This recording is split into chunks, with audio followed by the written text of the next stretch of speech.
wabarakatuh. Berjumpa lagi dengan saya Eni Nurjana. Apa kabar semuanya? Semoga kesehatan selalu menyertai kita sekalian dan semoga masih tetap semangat dalam belajar. Baiklah, pada pembelajaran kali ini kita masih akan membahas materi tentang usaha, yaitu pesawat sederhana. Nah, tidak perlu berlama-lama lagi, mari kita simak materi pesawat sederhana berikut ini. Pesawat sederhana. Tahukah kamu apa yang dimaksud dengan pesawat sederhana? Untuk memudahkan usaha, manusia menggunakan pesawat. Pesawat sederhana adalah susunan benda-benda sederhana yang digunakan untuk memindahkan benda, mengurangi gaya, atau melakukan usaha. Beberapa tujuan menggunakan pesawat sederhana adalah: pertama, merubah gaya, contohnya tang untuk mencabut paku, dongkrak untuk mengangkat ganda roda mobil. Kedua, mengubah energi, contohnya dinamo mengubah energi mekanik menjadi energi listrik, mesin uap mengubah energi panas menjadi energi mekanik, turbin dan generator mengubah energi gerak menjadi energi listrik. Yang ketiga, memperbesar kecepatan. Contohnya kecepatan sepeda dapat diperbesar dengan memperbesar kayuhan. Dan yang keempat, merubah arah. Contohnya menaikkan bendera dengan katrol dan tali. Pesawat sederhana, tuas atau pengungkit. Perhatikan animasi di bawah ini.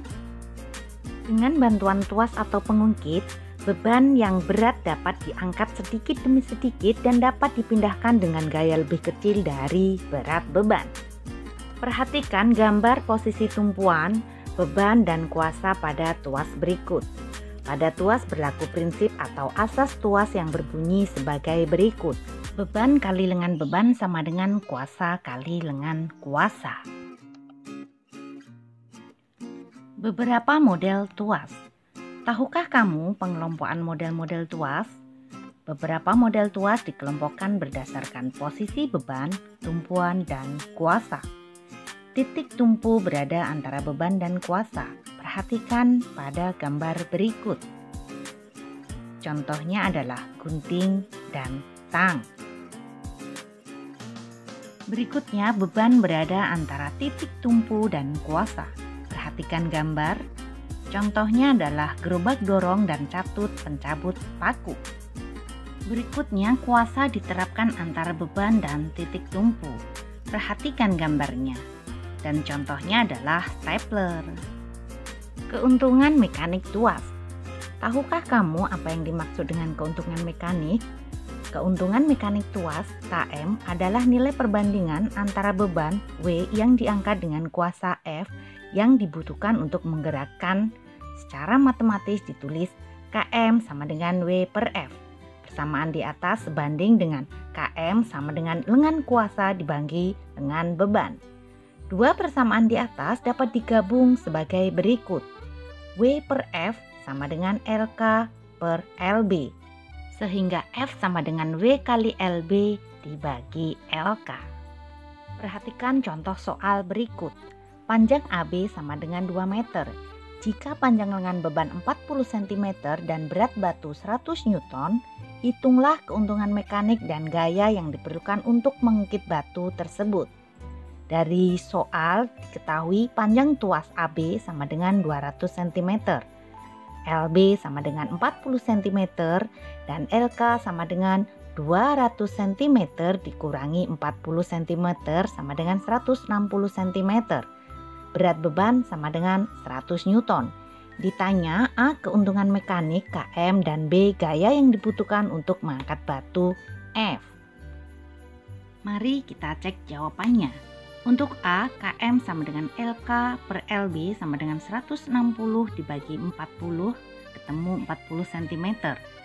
Kemudian B dengan menggunakan persamaan F sama dengan W kali LB per LK, ketemu 25 Newton. Pesawat sederhana berikutnya ada katrol. Apa yang kamu ketahui mengenai katrol? Katrol adalah jenis pesawat sederhana yang memiliki banyak kegunaan.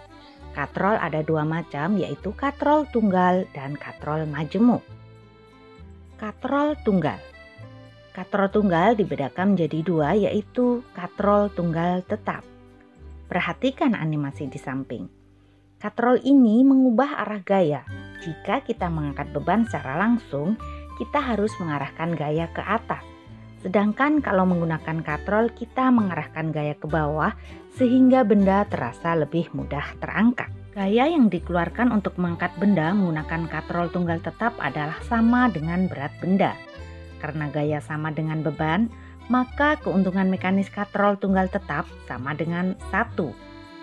Contoh penggunaan katrol tetap adalah tiang bendera dan sumur. Katrol tunggal bergerak. Perhatikan animasi di samping. Katrol ditahan oleh 2 buah tali, jadi untuk bisa mengangkat beban, paling sedikit total 2 tegangan tali tersebut harus sama dengan gaya berat. Sehingga gaya minimal di masing-masing tegangan tali adalah 0,5 berat beban. Karena gaya minimal di masing-masing tegangan tali adalah 0,5 W, maka gaya minimal yang diperlukan orang untuk mengangkat beban adalah sama dengan tegangan tali, yaitu 0,5 W. Sehingga keuntungan mekanisnya adalah 1 dibagi 0,5. km sama dengan 2. Berikutnya katrol majemuk. Katrol majemuk atau sistem katrol terdiri dari katrol tetap dan katrol bergerak. Katrol tetap gunanya untuk merubah arah gaya, sedangkan katrol bergerak untuk meningkatkan keuntungan mekanik.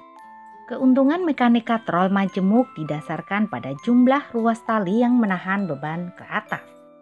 Beberapa contoh sistem katrol antara lain katrol berganda. Pada sistem ini, katrol bergerak ke bawah ditarik oleh 2 utas tali A dan B. Kedua ruas tali memiliki tegangan yang sama. Jumlah gaya tegangan kedua tali sama dengan berat benda. Jadi, tegangan satu ruas tali sama dengan setengah berat beban. Karena tegangan satu ruas tali sama dengan setengah berat beban, maka gaya tegang tali yang dirasakan penarik sama dengan setengah berat beban. Keuntungan mekanik katrol ini adalah 2. Berikutnya katrol blok berganda. Blok katrol berganda disusun oleh beberapa katrol dalam satu poros. Katrol jenis ini biasa digunakan untuk mengangkat beban yang sangat berat. Pesawat sederhana berikutnya ada bidang miring. Tahukah kamu apa itu bidang miring?